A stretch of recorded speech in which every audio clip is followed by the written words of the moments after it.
Good morning students. कल हमने geography के चैप्टर सेकंड में आपका लैंड और सॉइल के बारे में पढ़ा था। सॉइल की उसको डिग्रेडेशन को रोकने के लिए उसके उपाय जाने हमने, और यहाँ पर एक एक्टिविटी दी हुई है। आज हम सबसे पहले उसको देखेंगे।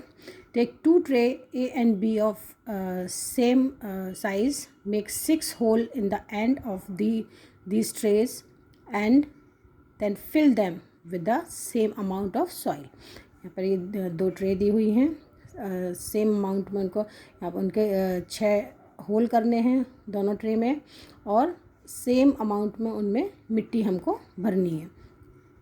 फिर leave the soil in tray A where while grow grass in tray B। एक ट्रे को हमको ऐसे ही खाली छोड़ देना है और दूसरे में हमको घास या कुछ लगाना है उसमें। तो place both the tray in such a way that they are on slope. दोनों ट्रे को थोड़ा सा तिरछा करके रखना है हमको, और ताकि उनमें स्लोप सा बन जाए। तो पोर 1 mug of water from the same height into trays। एक मग पानी सेम हाइट से उन ट्रे में डालना है जैसे इसमें दिया हुआ है। Collect the muddy water that trickles down the holes of both tray in 2 separate containers and compare how much soil is washed out of each tray। तो आपको ये देखना है कि ये यहाँ पर जैसे दिख रहा है 2 कंटेनर में यहाँ से जो यहाँ मिट्टी जो कलेक्ट हो रही है पानी डालना है। यहाँ जो 2 कंटेनर में जो मिट्टी कलेक्ट हो रही है उसके अमाउंट को आपको देखना है। तो आप ये देखोगे इसमें कि जिस ट्रे को हमने एकदम खाली छोड़ा था, सिर्फ मिट्टी थी उसमें से बहुत सारी मिट्टी निकल के कंटेनर में आ गई है, और जिसमें हमने छोटी छोटी घास लगाई थी उसमें से बहुत कम मिट्टी निकली है, और उसमें से पानी ज़्यादा आया है। यहाँ पर मिट्टी बहुत कम आई है। तो इससे हमें ये पता चलता है कि जो पेड़ पौधे या घास झाड़ियाँ ये सब जो होते हैं वो उनकी जड़ें मिट्टी को जकड़ के रखती हैं। तो मिट्टी की ऊपरी परत जो होती है, ऊपरी लेयर, वो बह नहीं पाती। और यदि हम जो मैदान होते हैं वहाँ पर हम यदि पेड़ पौधे नहीं होंगे हमारे यहाँ, तो मिट्टी की जो उपजाऊ परत होती है ऊपर की, वो बह जाती है। इससे भी मिट्टी की जो क्वालिटी होती है वो ख़राब हो जाती है। नेक्स्ट हमारा पॉइंट है water. Water is the vital renewable resource, natural resource। 3/4 of the earth's surface is covered with water। हम जो बोलते हैं कि पानी जो है एक नवीनीकरण इसको बोलते हैं, वो प्राकृतिक संसाधन है। और हम जानते हैं कि अर्थ के सरफेस में अर्थ पर लगभग 3/4 of the earth surface is covered with water. मतलब 3/4 हिस्सा पृथ्वी का पानी से कवर है। It is therefore appropriately called the water planet, इसलिए इसको वाटर प्लैनेट भी कह सकते हैं हम। It was in the primitive ocean that life began almost 3.5 billion years back. ये लगभग 3.5 अरब वर्ष पहले जीवन और महासागरों में ही प्रारंभ हुआ था। जो जीवन है वो महासागरों में ही प्रारंभ हुआ था। फिर भी आज भी हम महासागर पृथ्वी की सतह के 2/3 भाग को ढके हुए हैं, और विभिन्न प्रकार के पौधे जंतुओं की मदद करते हैं। महासागरों का जो पानी होता है, जो ओशन वाटर जो होता है, वो सलाइन वाटर होता है, मतलब उसमें नमक की मात्रा होती है, और मानवीय उपयोग के लिए बिल्कुल भी, मतलब हमारे ह्यूमन कंजम्पशन के लिए ये बिल्कुल भी फिट नहीं होता। Fresh water amounts for only about 2.7%। जो ताज़ा शुद्ध जल जो पीने लायक जो पानी है वो केवल 2.7% है। Nearly 70% of this occurs is ice seeds and glaciers.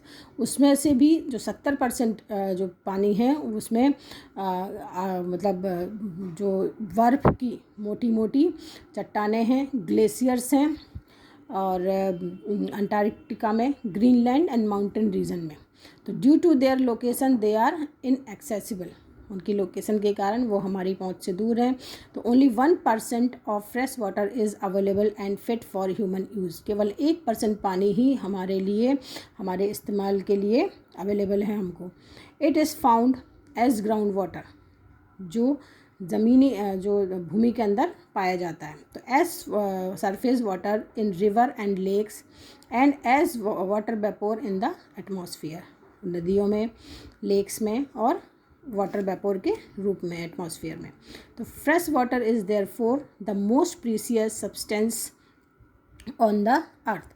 जो फ्रेश वाटर है वो हम बोल सकते हैं कि सबसे ज़्यादा मूल्यवान जो पदार्थ है वो है हमारे लिए।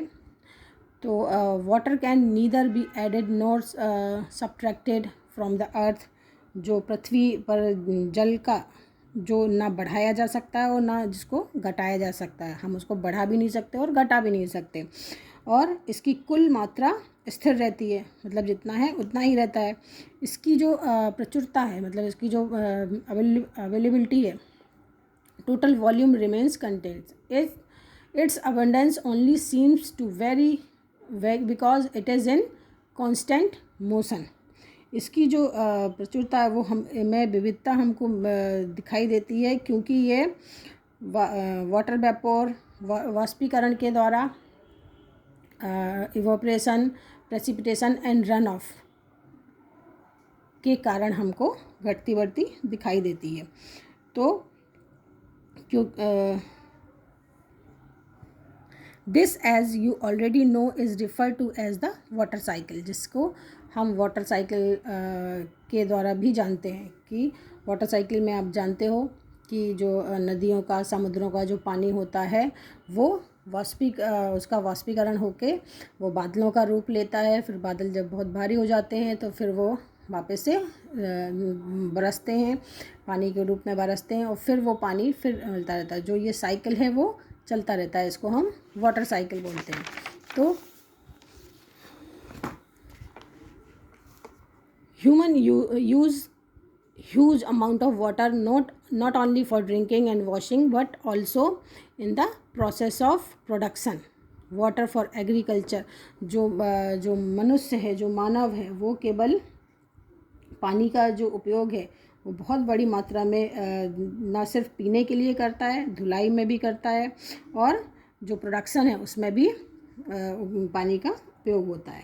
और पानी जो है एग्रीकल्चर, इंडस्ट्रीज़ और जो बांधों के, जलाशयों के माध्यम से, जो जिसमें हम बांध बनाते हैं नदियों में, तो उसके माध्यम से भी हम जो बिजली पैदा करते हैं, जो बांध बना के, नदियों पर बांध बना के हम जो बिजली उत्पादन करते हैं उसमें भी उसका प्रयोग किया जाता है। जो जल स्रोत होते हैं उनके सूखने अथवा जल प्रदूषण के कारण, जो रिजर्वायर होते हैं उनके सूखने के कारण या जल प्रदूषण के कारण, जो वाटर पॉल्यूशन होता है उसके कारण अलवणीय जल की आपूर्ति की कमी के मुख्य कारक जो हम बोलते हैं कि यहाँ पर है फ्रेश वाटर, इधर due to drying up of water sources और वाटर पोल्यूशन।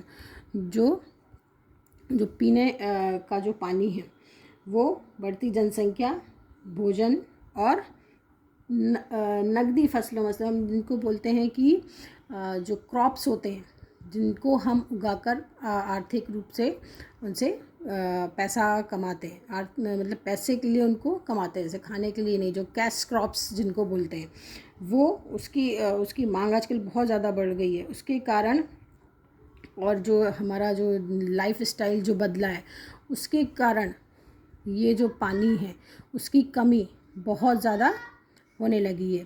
तो यहाँ पर है इंक्रीजिंग पॉपुलेशन, बढ़ती जनसंख्या, राइजिंग डिमांड फॉर फूड, खाने की जो डिमांड है उसका बढ़ना, एंड कैश क्रॉप्स, जो नकदी फसलें हैं जिनसे हम पैसे कमाते हैं, increasing urbanisation and rising standard of living, जो अर्बनाइजेशन का बढ़ना और साथ में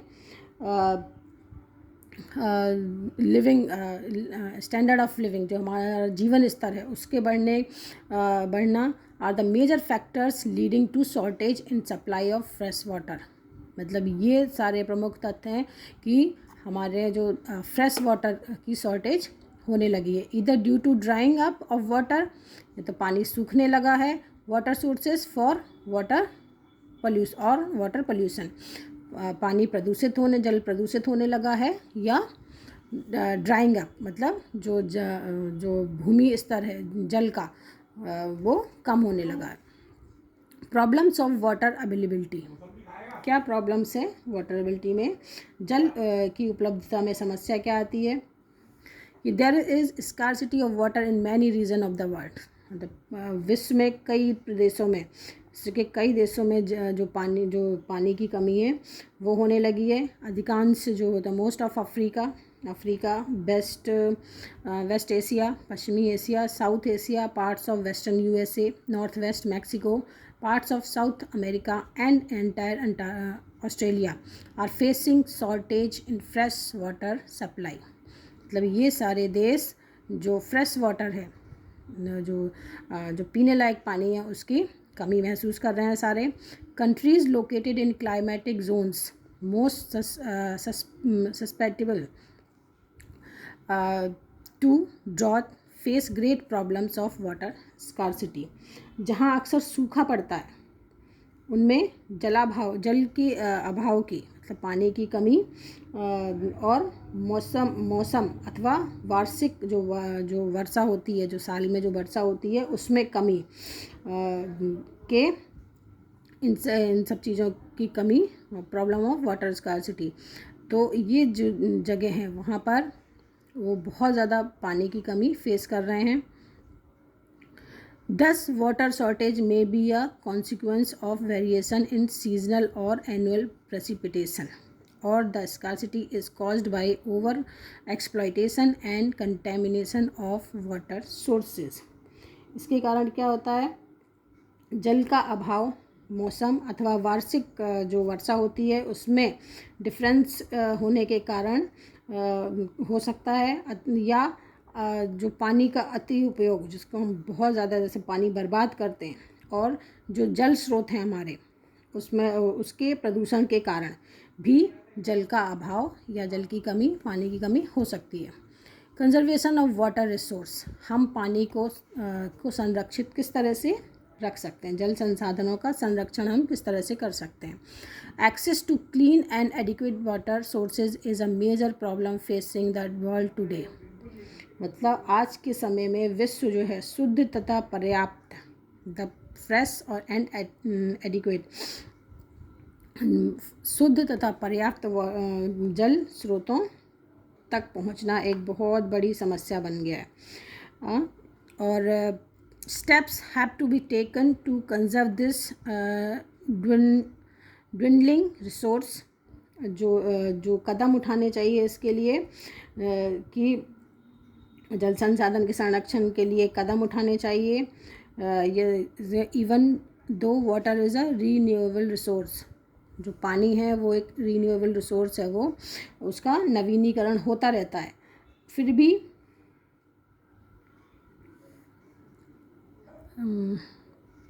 it's over use and pollution make it unfit for use.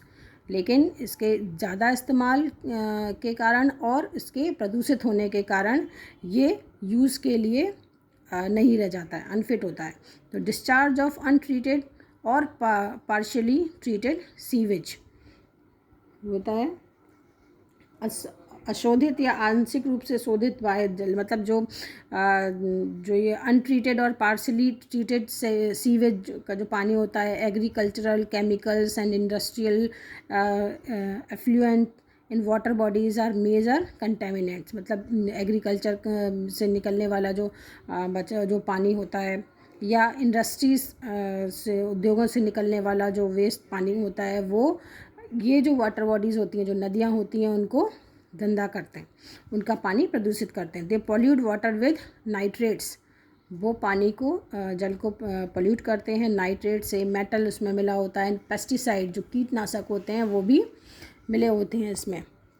Most of these chemicals being non biodegradable reach human bodies through water.